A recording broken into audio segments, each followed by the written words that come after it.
The silence from the north was the first indicator that something was profoundly wrong. At precisely 6 a.m. Eastern Time, the digital flow of heavy crude through the Enbridge mainline, the veritable aorta of the continent's energy system, flatlined. Within the command centers of America's largest refineries, alarms began to sound not for a technical malfunction, but for a geopolitical rupture. The Keystone Pipeline, Line 3, and a dozen smaller tributaries had been systematically shut down by Ottawa, a sovereign act of economic warfare against its closest ally and largest trading partner. By 9 a.m., the first ripple effects hit the gas stations of the upper Midwest, and by noon, the shockwave had reached the pumps of Los Angeles and Houston. Fuel prices did not just rise, they leapt with a velocity unseen since the oil shocks of the 1970s, transforming a quiet Tuesday into a day of immediate, tangible crisis for millions of Americans. The scenes that unfolded across the country were a visceral portrait of a nation jolted awake. In Detroit, commuters formed frantic, mile-long queues outside gas stations, their patience fraying with each passing minute as pumps ran dry. In New York City, rideshare drivers abandoned their vehicles mid-shift, unable to justify the cost of a full tank against a day's meager earnings. Truckers hauling perishable goods from the ports of Newark to the grocery chains of the eastern seaboard were forced to pull over, their rigs silent monuments to a logistical nightmare. The digital infrastructure of the nation followed suit. Apps like GasBuddy crashed under the weight of desperate searches, while social media became a torrent of anger, confusion, and fear. It was a raw, unscripted display of American vulnerability, a stark revelation that the modern economy is, at its core, a delicate engine lubricated by an uninterrupted flow of cheap energy. To understand the sheer audacity of Canada's move, one must first comprehend the anatomy of the energy relationship that has defined North America for generations. For decades, the United States has viewed Canadian oil not as an import, but as an extension of its own domestic supply, a secure and friendly source that required no naval escorts through hostile straits. Canada, in turn, built its entire economic prosperity on this arrangement, constructing a vast, expensive pipeline network designed solely to feed the hungry refineries of the American Midwest and Gulf Coast. This was not merely a trade deal, it was an industrial symbiosis, a continental energy pact so deeply ingrained that policymakers in Washington had long ceased to imagine a scenario where Ottawa would willingly sever the cord. It was considered an unthinkable act of self-harm, a mutual assured destruction clause that kept the relationship stable. But the stability was always more fragile than it appeared, resting on the unspoken assumption that economic logic would always prevail over political impulse. The truth is that for years, environmental activists in Canada have viewed the oil sands of Alberta as a national scar, a source of carbon emissions that undermine the country's progressive image. Simultaneously, nationalist factions in both countries have bristled at the energy interdependence, viewing it as a loss of sovereignty. These tensions simmered beneath the surface, occasionally erupting in pipeline protests or tariff disputes, but were always contained by the overriding need for economic stability. The status quo persisted not because it was loved, but because it was profitable. That foundation of mutual profit has now been shattered by an act of political will.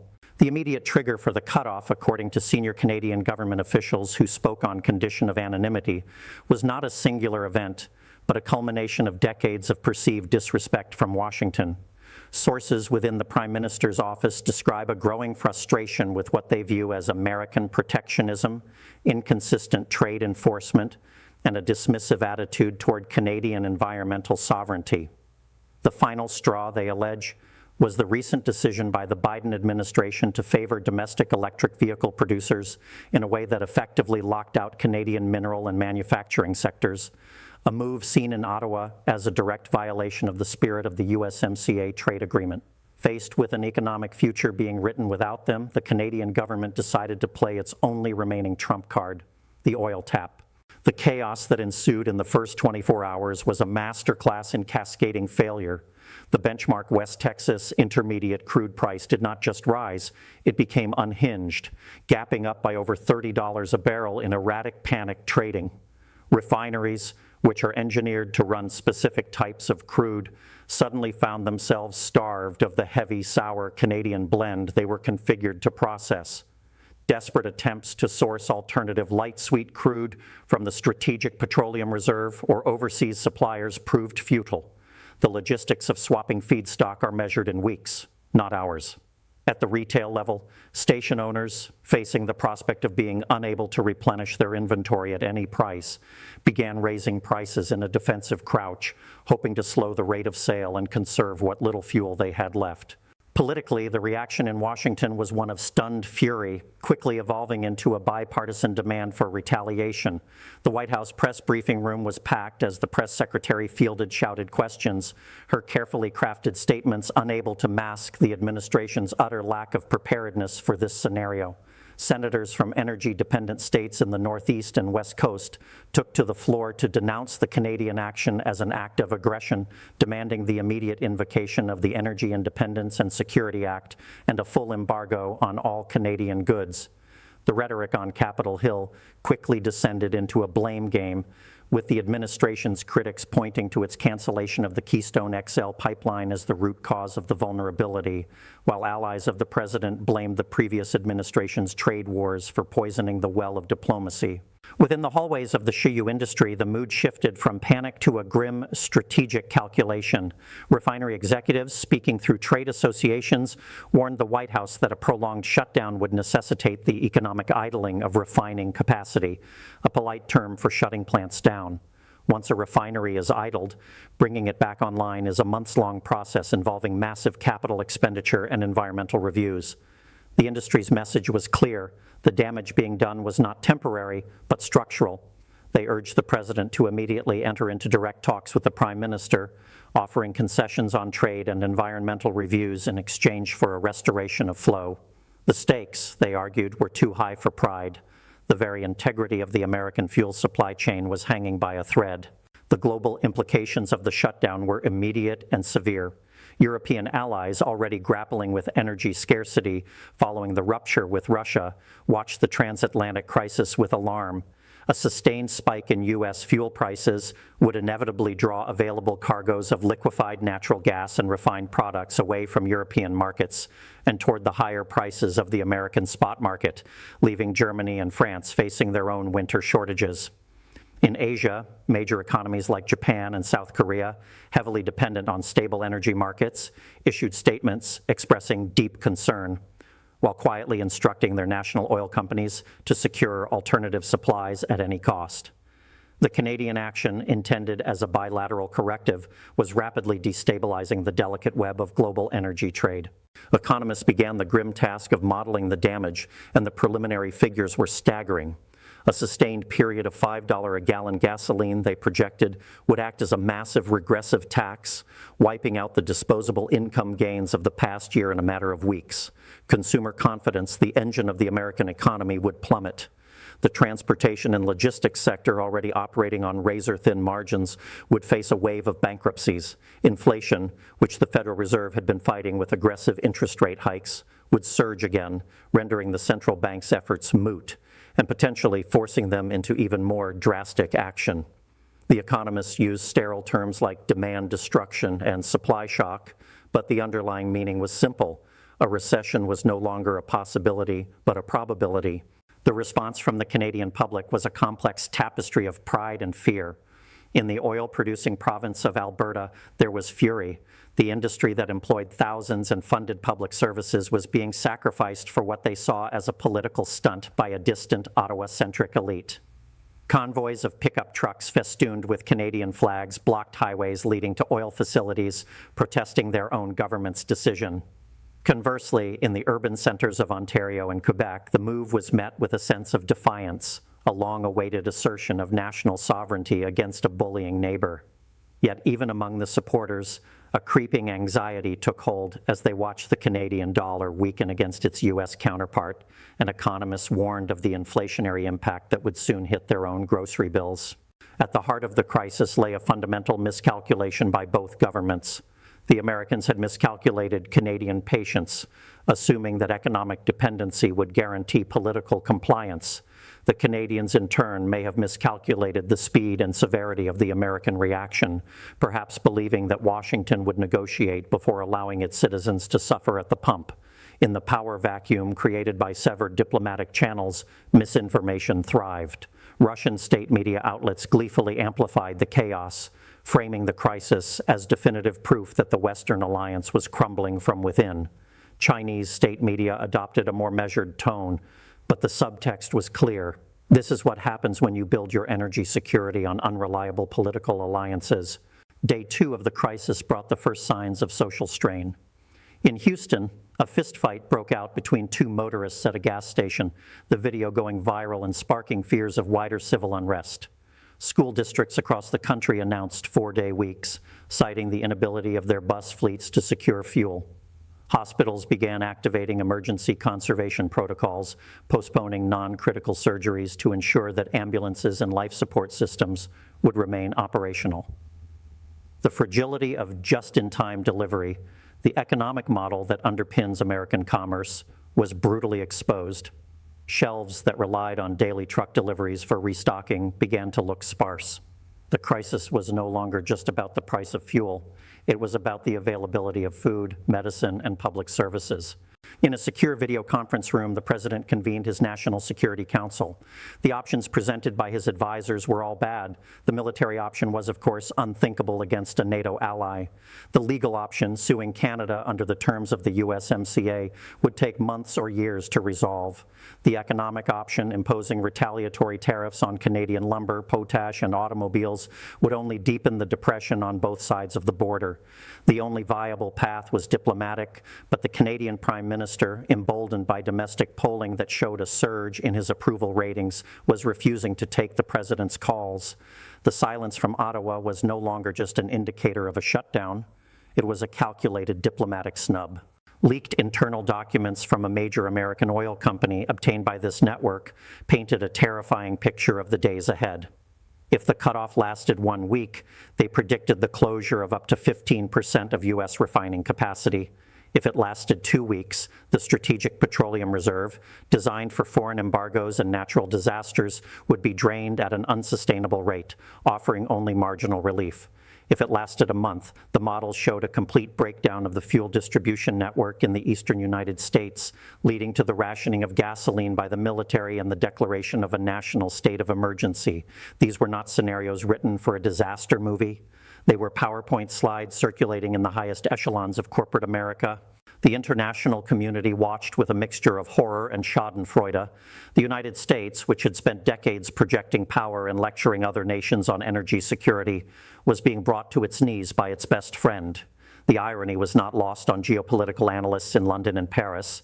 The crisis exposed a fundamental truth of the 21st century. In a globalized world, power is not just measured in aircraft carriers, but in pipeline capacity. The United States possesses the world's most powerful military, but it cannot move an army without fuel. The Canadian move, however reckless, was a masterful demonstration of asymmetric warfare, leveraging a single point of vulnerability to gain maximum political leverage. As the sun set on the second day, the human cost began to crystallize. In rural communities across the Midwest, where driving 100 miles for a doctor's appointment is routine, the elderly found themselves trapped. In the inner cities, low-wage workers who couldn't afford the new prices simply stopped showing up for shifts, leading to a wave of no-call, no-shows at restaurants and hotels. The economic pain was being distributed with brutal inequity, falling heaviest on those with the least ability to absorb it. The American dream of mobility, symbolized by the car and the open road, was being priced out of existence for millions.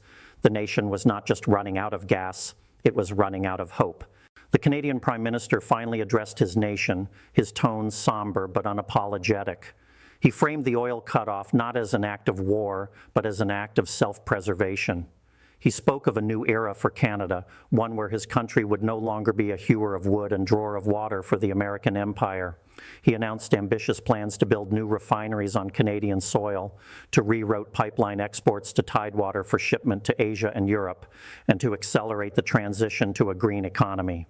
It was a Churchillian speech designed for the history books, but it rang hollow to the oil workers in Alberta who were already receiving layoff notices. It was a vision of a prosperous future built on the ashes of a collapsed present. Back in Washington, the blame game reached a fever pitch. The presidential election was just months away, and the incumbent's hopes of running on a strong economy were evaporating with every tick upward at the pump. His opponent seized the moment, holding a press conference in front of a shuttered gas station, blaming the administration's weakness and environmental extremism for the crisis. The president, in turn, blamed foreign actors and domestic enemies for undermining the nation, though he stopped short of naming Canada directly. The unity that typically follows a national crisis was conspicuously absent. Instead, the country fractured along political lines, with each side interpreting the crisis through its own partisan lens. Analysts began to draw parallels to historical turning points. Some compared it to the 1973 oil embargo, which reshaped the global economy and led to decades of American policy focused on Middle Eastern entanglements. Others drew comparisons to the 1861 secession of the southern states, arguing that the economic rupture with Canada represented a similar unraveling of a continental union. These historical analogies were perhaps hyperbolic, but they captured the sense of epical change that hung in the air. The old certainties were gone. The relationship between the United States and Canada, the longest undefended border in the world, was now a front line. The role of the financial markets added a layer of surreal terror to the proceedings. Hedge funds, having anticipated the volatility, reaped billions in profits from the chaos, shorting airline stocks and betting on the collapse of consumer-facing companies. Wall Street, which had always viewed geopolitical risk as an abstract concept, was now fully engaged in profiting from it. The divorce between the financial economy and the real economy had never been starker. While families worried about how to get to work, traders in Greenwich and Manhattan celebrated record-breaking days, their algorithms feasting on the volatility created by human misery. The environmental movement found itself in a deeply ambiguous position. For decades, activists had chanted, "Keep it in the ground," and now, thanks to a government action, the oil was staying in the ground. Yet the immediate result was not a green utopia, but a frantic race to secure alternative fossil fuels. Coal plants, many of which were slated for retirement, were suddenly back in the conversation as a potential source of electricity generation to offset the loss of natural gas liquids associated with oil production. The crisis was accelerating, not the adoption of renewables, but a desperate carbon-intensive scramble for any available energy source, regardless of its environmental cost. Within the intelligence community, a fierce debate raged over how they had missed the signs. Post-mortem analyses revealed that Canadian officials had been signaling their frustration for months, but these signals were buried in diplomatic cables and dismissed as posturing by analysts who could not conceive of a rupture. The failure was not of collection, but of imagination. The intelligence apparatus designed to detect threats from enemies had failed to anticipate an existential move from a friend. It was a catastrophic intelligence failure, one that would lead to resignations and a complete overhaul of how the U.S. monitors its allies. As we approach the end of day 3, the silence between Washington and Ottawa remains the most powerful force on the continent. There are whispers of back-channel communications, of former prime ministers and secretaries of state trying to bridge the gap, but nothing official. The patience of the American people is wearing thin. The crisis has entered a new phase, moving from economic disruption to political instability. The governor of North Dakota, whose state is physically isolated from the rest of the U.S. and heavily dependent on Canadian energy, has activated the National Guard to prevent fuel smuggling and maintain order at the border. The long-term consequences are just beginning to come into focus. Regardless of how this immediate standoff is resolved, the trust that underpinned the U.S.-Canada relationship is irreparably broken. The United States will never again rely on Canadian oil without building massive government-mandated backup reserves. Canada, for its part, will spend the next decade building the infrastructure to sell its resources elsewhere, diversifying away from the American market at enormous cost and effort. The beautiful, efficient, integrated North American economy that fueled the prosperity of both nations for half a century lies in ruins, a casualty of political miscalculation and mutual disrespect. The story is no longer about gasoline prices. It is about the unraveling of the post-World War II order. It is a cautionary tale about the dangers of interdependence without trust, and a brutal reminder that in the game of nations, there are no permanent friends, only permanent interests. The world watches as two of the most stable democracies on earth descend into an economic conflict that benefits no one, proving that sometimes the greatest threats to a nation come not from its adversaries, but from the allies it took for granted. The price at the pump is just the admission fee to a much darker and more uncertain future.